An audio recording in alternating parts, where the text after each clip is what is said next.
ओम श्री गणेशाय नमः। जय गुरुजी, शुक्राना गुरुजी, अनंतम शुक्राना गुरु महाराज। ओम नमः शिवाय। शिवजी सदा सहाय। ओम नमः शिवाय। गुरुजी सदा सहाय। इति श्री शिव महापुराणे द्वितीया रुद्रसंहिताया तृतीये पार्वती खंडे नाम पंचदशो अध्याय। ब्रह्मवाच अथ सा गर्भमादत वरांगी तत्पुरात्तरात् व्यादर्भं व्यन्तरे बहुवर्षेषु तेजसा ततः सा समये पूर्णो वरांगी शुशुवे सुतं महाकाय महावीर्य प्रज्वलन्त दिशो दश तदेव च महोत्पाता बभूवुर्दखधे तव जायमान सुते तस्मिन् वराज्ञ सुरदुःखदे दिवि भुवन्तरिक्षे च सर्वलोकभयङ्करा अनर्थसूचकास्तात् त्रिविधास्तान् ब्रवीम्यहं लोक्याशासनय पेतुर्महाशब्दभयङ्करा उदय चक्रुरुकृष्टा केतवो दुःखदायका चञ्चाल वसुधा सादिर्जवल्लक्षकलादिश चुक्षुभूचरितः सर्वा सागराश्वविशेषता उत्कारानिरयन्दोरा राङ्खर्स्पर्शो मरुद्धौ उन्मूल्यमन्महावृक्षान् वा वान्त्यानिको रजोध्वज सहारो सूर्यविद्वेस्तु मुमुपरिदयोद्भवन् महाभयस्वविप्रेन्द्र सुचुका सुखहारका महीधवीरेभ्यश्व निर्धाता भयसूचका रथनिहृदलतुष्या जग्नीरे स्वसरेत्तता शृङ्गालौलुकटङ्कारे वरं मन्त्यो मुखन्तो नलम् अन्तर्गामेषु विकट प्रणेदूर शिवा शिवा यतस्तो ग्रामसिंहा उन्मया शिरोधराम सतिङ्गत्वा द्रोदनवद्दव्यमुच्चारणा विविधान रवान खाकारसं वसामता खुरेन्दन्तोरसाक्षरा वरुथस्तददातात पर्यधावन्ति सस्तत खगा उत्पतन्तिदा पन्नतीडास्त्रास भास्त्रस्तमानसा क्रोशन्तो व्यग्रचित्ताश्व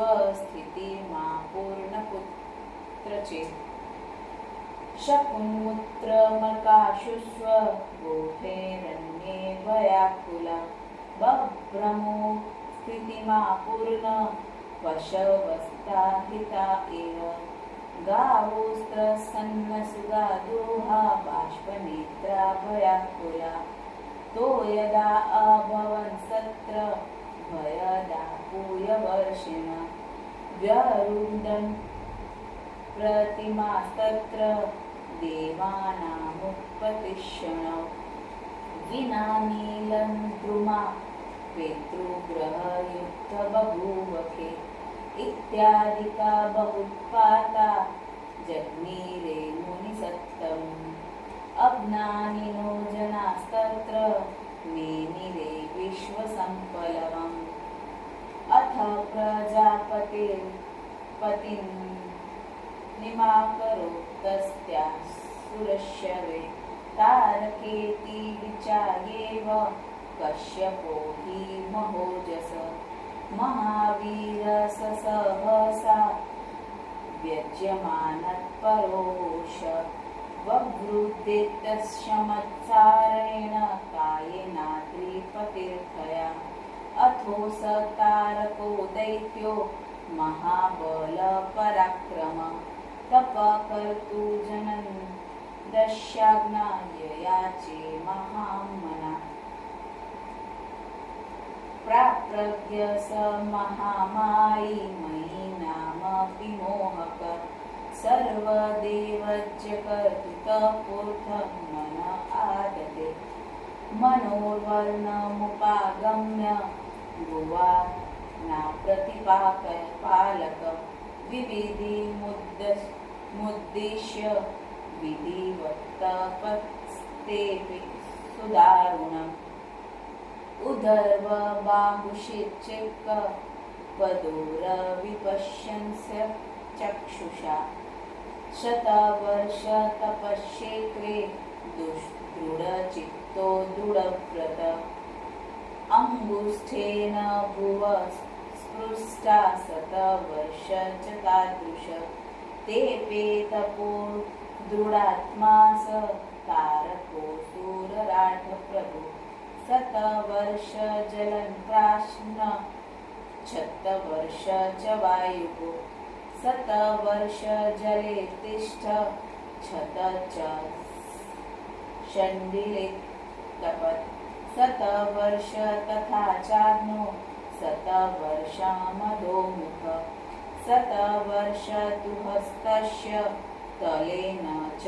भुवस्थित शतवर्ष तु वृक्षस्य शाखमाविलम्ब्य वे मुने पादाम्या शुचितुमहि पिश्चाकुमुखस्तथा एव कष्टतरतेऽपि सुतपस्तु दैत्यराज काममुद्दिश्य विविधवशृण्वमतामपि दुःसहम् तत्रैव तपतस्तस्य महतेजो विनिःसृतम् शिरश सर्वसंसर्पी महोपद्रवकुन्मुने तैनैव दोलकास्यते दग्धप्राया बभूविरे अभीतो दुःखमापन्ना सर्वदेवर्षयो मुने इन्द्रश्वभयमोपेदे अधिकदेवशवरस्तदा ततस्यतयज्ञ कश्चिद्दे मत्पद दर्शयिष्यतीति अकाण्डे चैव ब्रह्माण्ड सहरिष्यत्ययः प्रभु इति संशयमापन्ना श्रीशयनोपलेभिरे ततः सर्वे सुसम्मन्त्य मिथस्ते निर्जरशय मल्लोकगमभिन्विता दिनामासमुपरिष्ठा मा प्रणम्य संसुस्तुय सर्वते किलश्चेतस कृतस्वाजयलयो प्रहवृत सर्वन्यवेदयन् अह सर्वसुनिश्चित्य कारण तस्य सद्धिया वरदातु गतस्तत्र यत्र तत्यपि शोसुर अवोच वचन तवे वरब्रूहित्ययः मुने तपस्तप्य त्वयात्रीव नादेय विद्यते तव इत्येव मन्द च श्रुत्वा तारक स महाशुर मा प्रणम्य संशुष्टय वरवेदीदारुणम् तारक उवाच त्वयि प्रश्ने वरदे किमसाध्य भवेत् मम अतो याचे वरतत्त्वतः शृणु तं मे पितामह यदि प्रसन्न देवेश यदि देयो वरो मम देयवरदय मह्य कृपा कृत्वा ममोपरि त्वया चानिर्मिते लौके शङ्कलेऽस्मि महाप्रभो मतुल्यो बलवानुन्न देव्यक्तोऽपि वे पुमान् शिववीर्यसमुत्पन्न पुत्रसेनापतिर्यदा भूत्वा सशस्त्रशिक्षेन्मः तदा मे मरणः भवेत्।